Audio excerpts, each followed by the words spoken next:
జై వీరబ్రహ్మజై గోవిందమాంబజై.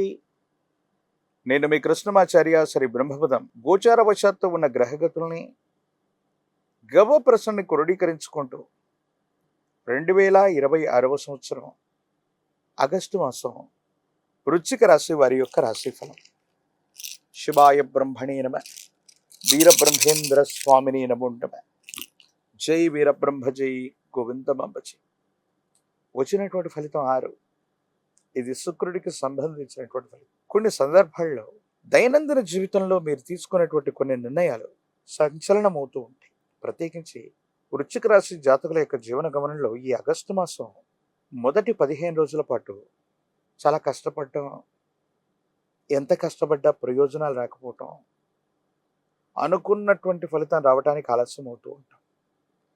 ఈ విధమైనటువంటి స్థితిగతుల నుంచి ఒక్కసారిగా అనుకూలవంతమైనటువంటి ఫలితాల వైపుగా మీరు వెళుతూ ఉంటారు. అన్నీ బాగానే ఉన్నాయనుకున్నటువంటి సందర్భంలో వృత్తి, ఉద్యోగ, వ్యాపార సంబంధమైన స్థితిగతులు మామూలుగా అనుకూలంగా మారుతున్న సందర్భంలో కుటుంబపరమైనటువంటి కొంతమంది వ్యక్తులు, అది భార్య, భర్త లేదా మీ కుటుంబానికి సంబంధించినటువంటి కొంతమంది వ్యక్తులతో అనవసరమైనటువంటి విరోధాలు మీ ఏకాగ్రతను దెబ్బతీస్తుంటాయి. ఎప్పుడైతే కుటుంబంలో కలహాలు మొదలయ్యాయో ఏకాగ్రత పెట్టలేకపోవటం వల్ల వృత్తి, వ్యాపార సంబంధమైనటువంటి విషయాల్లో మీరు ఇబ్బందులు ఎదుర్కొనేటువంటి అవకాశం ఉంటుంది. వీటి పట్ల మీరు తస్మాత్ జాగ్రత్తగా ఉండండి. కొన్ని సందర్భాలు అట్లా జరిగిపోతూ ఉంటుంది. కాబట్టి ఈ విషయంలో మనం జాగ్రత్తగా లేకపోతే మాత్రం కొన్ని విపత్తులు, సమస్యలు, ప్రతిబంధకాలు ఇవన్నీ కలుగుతూ ఉంటాయి. ఇవన్నీ తథ్యం. కాబట్టి మానసికంగా, శారీరకంగా మనం 2 విధాలుగా ఏకాగ్రతను వహిస్తేనే ఏ విషయంలోనైనా ముందుకు వెళ్తూ ఉంటాం. ఎందుకో తెలీదు, జీవిత భాగస్వామి అవ్వచ్చు, వారి కుటుంబ సభ్యులు అవ్వచ్చు, కొన్ని విషయాల్లో మన పరువు ప్రతిష్టలను దెబ్బతీసే ప్రయత్నం మీద వాళ్ళు దృష్టి సారిస్తూ ఉంటారు. ఏదో పొరపాటు అని ఉంటాం, మాట్లాడి ఉంటాం, లేదా ఏమైనా పొరపాట్లు జరిగి, కానీ గత జీవితానికి సంబంధించినటువంటి వ్యక్తులు, గతంలో మనతో విరోధం పెట్టుకున్నటువంటి వాళ్ళు విరోధులు, మనం బలహీనమైనటువంటి సందర్భంలో ఉన్నప్పుడు మళ్ళీ వాళ్ళు ప్రత్యక్షం అవటం, మనం ఉన్నటువంటి పరిస్థితుల్ని ఆసరాగా తీసుకుని మనల్ని ఇబ్బంది పెట్టాలని చేసే ప్రయత్నాలు కొన్ని జరుగుతాయి. వీటి పట్ల మనం కొంత జాగ్రత్తగా ఉండాల్సినటువంటి పరిస్థితి. కొన్ని సందర్భాల్లో ఇది ఇలాగుంది అనుకుంటే ఎంతో కాలంగా నిర్లక్ష్యం చేస్తూ వచ్చినటువంటి ఒక ఆరోగ్యపరమైనటువంటి అంశం, జీర్ణ వ్యవస్థకు సంబంధించింది, పేగులకు సంబంధించినటువంటిది, కొన్ని రకాలైనటువంటి వ్రణాలు, పుండ్లు, గాయాలు, ఇవి ఇబ్బంది పెట్టేటువంటి అవకాశం ఉంది. సెల్ఫ్ డ్రైవింగ్ విషయంలో కూడా వృశ్చిక రాశి జాతకులు ఈ మాసం చాలా అప్రమత్తంగా ఉండాలి. ప్రమాదాలు జరిగేటువంటి అవకాశాలు ఉన్నాయి. కాబట్టి ఎటువంటి పరిస్థితుల్లో కూడా వృశ్చిక రాశి జాతకులు అత్యంత అప్రమత్తంగా ఉండటం వల్ల మాత్రమే ఈ గడ్డు పరిస్థితి నుండి మనం బయటపడే అవకాశం ఉంది. సెల్ఫ్ డ్రైవింగ్ విషయంలో చాలా అప్రమత్తంగా ఉండవలసినటువంటి స్థితి. కుటుంబంలో కొంతమంది వ్యక్తులతో విరోధం మొదలైనటువంటి సందర్భంలో మీరు ఏకాకి అవుతారంటే కారు. ఎందుకంటే రక్త సంబంధికులు, అన్నదమ్ముళ్ళు, అక్క చెల్లెళ్ళు, కుటుంబానికి సంబంధించినటువంటి తల్లిదండ్రుల నుండి మళ్ళీ మీకు మద్దతు లభించేటువంటి అవకాశం కూడా ఉంటుంది. కాబట్టి అంటే ఏదైతే నష్టం జరిగిందో, ఏదైతే మనం ఇబ్బంది పడుతున్నామో ఆ స్థితిగతుల నుంచి మళ్ళీ మీరు రికవరీ అయ్యేటువంటి అవకాశాలు బాగా ఎక్కువగా ఉంటాయి. కాబట్టి మీరు ఏమాత్రం కూడా ఆందోళన పడకుండా మీరు ముందుకు వెళ్ళేటువంటి ప్రయత్నం జరుగుతుంది. దాంట్లో ఎటువంటి సందేహం కూడా లేదు.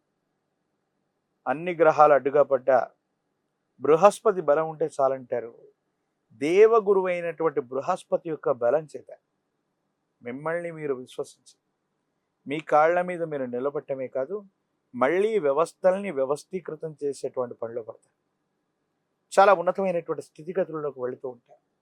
అనుకూలవంతమైనటువంటి ప్రయోజనాన్ని తప్పకుండా మీరు పొందేటువంటి అవకాశం కూడా కనిపిస్తుంది. కాబట్టి మీరు ఏమాత్రం కూడా ఆందోళన పడవలసినటువంటి అవసరం లేదు. కొన్ని గ్రహగతుల్ని మిమ్మల్ని పరీక్ష పెట్టినప్పటికీ కూడా మళ్ళీ మీ సామర్థ్యం చేత అవకాశాలు సృష్టించుకోవటమే కాదు, వాటిని నిరూపించుకునేటువంటి ప్రయత్నం కూడా తప్పకుండా మీరు చేస్తారు. ఈ రాశి జాతకుల యొక్క దైనందిన జీవితంలో ధనం వస్తుంది, కానీ అన్యాయకరమైనటువంటి పరిస్థితుల్లో ఖర్చు అయిపోతుంది. మీ గత జీవితానికి సంబంధించిన వ్యక్తులు అంటే అప్పుడు మంచో చెడో జరిగి ఉంటుంది, కొంతమంది మన నుండి దూరం అయి ఉంటారు, కానీ బలహీనమైనటువంటి క్షణాల్లో మళ్ళీ వాళ్ళు ప్రత్యక్షమవుతుంటారు. ఇలాంటి పరీక్షలు ఎదురవ్వటంతో పాటుగా వాళ్లకు మళ్ళీ ఏదో రకంగా ధన సహాయం చేయటం, ఆర్థిక సహాయం చేయటం, వస్తు సహాయం చేయటం, మరొకటి చేయటం, ఇవన్నీ కూడా కొంత భారంగా ఏర్పడేటువంటి అవకాశం ఉంటుంది. వీటి పట్ల కొంత మీరు జాగ్రత్తగా ఉండండి. ప్రత్యేకించి ఈ రాశిలో ఉన్నటువంటి రాజకీయ నాయకులకి అనుకూలవంతమైనటువంటి కాలం. ప్రజా సంబంధమైనటువంటి పదవులు లభిస్తాయి. విద్యార్థులు ఏకాగ్రతతో కూడినటువంటి విద్యని అభ్యసించటం వల్ల సానుకూలవంతమైనటువంటి ప్రయోజనాన్ని మీరు పొందేటువంటి అవకాశం కనిపిస్తూ ఉంటుంది. నిరుద్యోగులకి ఉద్యోగ కాలం. వివాహం కానటువంటి స్త్రీ పురుషులకి అనుకూలవంతమైనటువంటి పరిస్థితులే ఉన్నాయి. మీరు ఏమాత్రం కూడా ఆందోళన పడాల్సినటువంటి అవసరం లేదు. కొన్ని సందర్భాల్లో మీరు పొందుతున్నటువంటి ఈ ఇబ్బందికరమైనటువంటి పరిస్థితి నుండి బయటపడటానికి సుబ్రహ్మణ్యేశ్వర స్వరూపాన్ని విశేషంగా మీరు ఆరాధన చేయండి. సర్ప సూక్తంతో హవనాన్ని చేయించిన శ్రీవల్లి దేవసేన సమేత సుబ్రహ్మణ్యేశ్వర స్వాముల వారిని ఆరాధన చేసిన అద్భుతమైన ఫలితాన్ని మీరు పొందుతారు. గంధం లేదా సిద్ధగంధం చేత సుబ్రహ్మణ్యేశ్వరుడి యొక్క ఆరాధన అనుకూలవంతమైన ఫలితాలకు కారణమవుతుంది. తంత్రమాల చూర్ణంతో అనునిత్యం స్నానం చేయటం వల్ల, మహాకాలభైరవ రక్షణ ధరించటం వల్ల తీక్షణమైనటువంటి ఇబ్బందులు తొలగిపోతాయి. సమస్తమైనటువంటి నరఘోష, నరదిష్టి, నరపీడలు తొలగిపోయి అద్భుతమైనటువంటి ఫలితాన్ని తప్పకుండా మీరు పొందేటువంటి అవకాశం కనిపిస్తోంది. మరిన్ని వీడియోలు చూడటానికి గాను మన ఛానల్ని లైక్ చేయండి, షేర్ చేయండి, తప్పకుండా సబ్స్క్రైబ్ చేయండి.